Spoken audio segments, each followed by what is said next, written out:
and foremost, I'd appreciate it that Michael, if he was going to make reference to the video from me on my majority caucus on Joy News, should not have just listened to a 60-second clipping that's been put out, but requested Joy FM to give him the full tape. I spoke in context, so Michael, go get the context and understand it fine. Now, secondly, when you say that people have rights, and I mean, Mike, we had this conversation on Newsfile about 2 weeks ago. I gave you a simple homework. I expected that you would do better this time.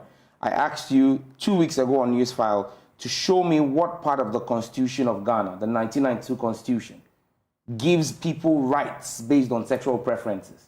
You can't just come on national TV and say that people have rights. Rights are defined in Ghana's Constitution.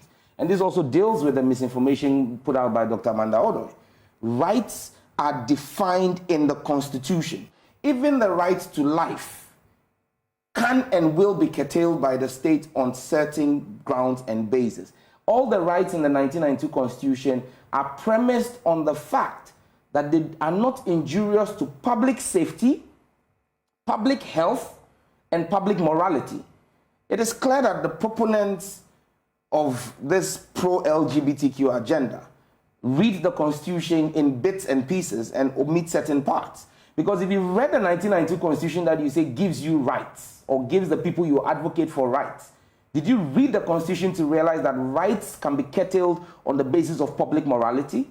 And do you understand what morality and public morality is? Do you understand what public health is? Dr. Amanda Odoi admits that in the course of their work, they have to deal with people who are at risk because of their sexual activities. And you don't think that that constitutes public health? And again, the misinformation. I don't know if she's referring to the bill that myself and my colleagues have authored. But you see, people have created their own impression of the bills and are fostering their misinformation and miseducation on people. First and foremost, I mean, several of the claims she's made here that you can't go and apply for a job. Why? When you're going to apply for a job, does anybody ask you who you slept with in your bedroom? Am I the one asking LGBTQ practitioners to define themselves by their sexuality? What happens in the confine of your bedroom remains the business of you and your partner. Nobody's coming into your bedroom to find out what's going on. But when you decide to define yourself by what is supposed to be your private sexual preference, then it becomes a matter of public policy, and public policy will apply to it. And if this is all about funding for you, I am more interested in the sanctity of Ghanaian children and not the funds that you receive to do what you claim is academic research. You travel to countries like Qatar. Some of you travel to Qatar. Some of you travel to Saudi Arabia. And when you go there, you abide by the laws there. You just showed Nigeria. Nigeria's punishment is 15 years. Yet they go to Nigeria, they go to these countries and respect the law there. But think that Ghana should become a jungle because we think that we are Yesfiatra, because we think that we are so liberal. The Americans who are funding you, in American states, they are passing legislation to curb LGBTQ. 2 days ago, Tennessee passed legislation in his house that banned the flying of even the flags. They've not just banned the activity, you can't even fly the flags in public schools right now. They're protecting their children. And so what they are rejecting in their own countries, you want to come and impose it here. In the United States, 27 out of their 50 states have laws that ban one form or the other, LGBTQ. That's more than 50% of their states. And yet you want to paint a picture that you are so academic. How academic are you?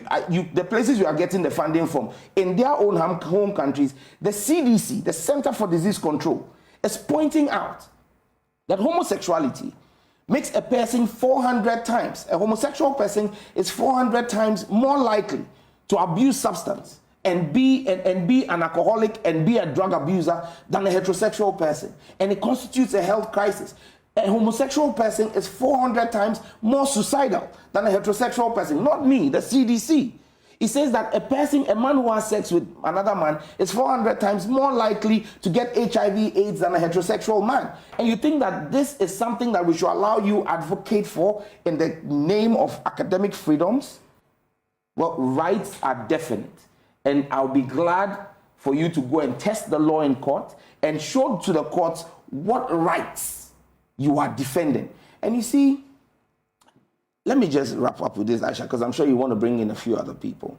It's extremely important that we understand that in this country, nobody is marginalizing any group of people. And Michael makes that point, that why do we need this law? Because you have Section 104 of the Criminal Offences Act. Well, maybe, Michael, you should go and read the Attorney General's memo to Parliament. In that memo, the Attorney General actually applauded us because Section 104, if you read Section 104, in light of the Supreme Court's ruling in Banusin versus the Republic 2014, where natural carnal knowledge is defined by our Supreme Court, you realize that Section 104 is discriminatory because it cannot apply to lesbians because it talks about penetration. And lesbians do not have a natural organ for penetration. And so the Attorney General is unable to prosecute any female engaged in lesbianism under Section 104. And so when you have a law that is 1960, which at the time was dealing with what was the known form of homosexuality, and today you have transgenders, you have all kinds of insane perversions being bandied around as lifestyles, and we are making our laws representative of it. You say, why are we doing that? I mean...